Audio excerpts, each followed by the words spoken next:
ভাই 1 vs 6 করা এমনিতেও অনেক বেশি কঠিন, তার সাথে যদি 6টা হিপহপ সাকুরা থাকে, ওই হিপহপ আর সাকুরা বান্ডেল কিছু পারো না পারো, তোদের যে এক্সপিরিয়েন্স থাকে না ওল্ড প্লেয়ার হিসেবে গাইজ, এটা কিন্তু অনেক মেটার করেন। প্রথমে একটা ডাউন করে ফালাই দিয়েছে।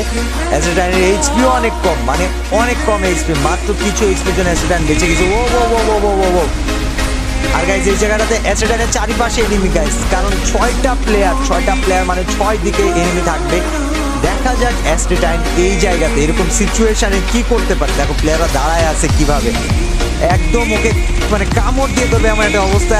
একটা প্লেয়ার করে দুইটা প্লেয়ারকে ডাউন করে ফেলছে, বাট প্লেয়ার তো পিস ছাড়ে না গাইজ। ও পাখির মতো উঠতে অ্যাসেটাইন ওই জায়গা থেকে বের হয়ে আসছে।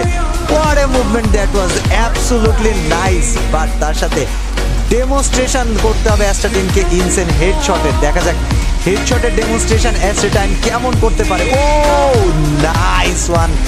আরো একটা প্লেয়ার এই জায়গায় ডাউন হয়ে গেছে, বাট এখনো 3টা প্লেয়ার গাইজ, 3টা হিপহপ সাকুরা, 3টা old bundle, rare বান্ডেলের player.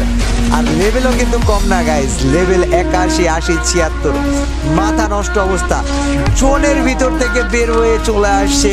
And অ্যাসেটাইন যদি গাইজ এই ম্যাচটা, এই রাউন্ডটা বার করতে পারে, নট অনলি দিস রাউন্ড, এই ম্যাচটা যদি বের করতে পারে, তবে আমি বলবো তোমাদের সবার উচিত অ্যাসেটাইনকে কিছু হোক আর না হোক একটা লাইক করে দাও, cause guys it deserves it man. 6টা প্লেয়ারের বিরুদ্ধে এইভাবে চ্যালেঞ্জ নেওয়াটা আসলে কিন্তু অনেক টাফ একটা বিষয়।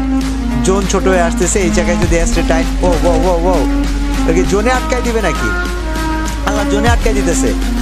ওয়াট দা ফুচকা। অ্যাসেটাইনের কাছে কি আছে? ওর কাছে স্কাইলার আছে। অ্যাসেটাইনের কাছে জোন, আবে ভাই, এটা কিন্তু আইকিউ দিয়ে জিতছে ও।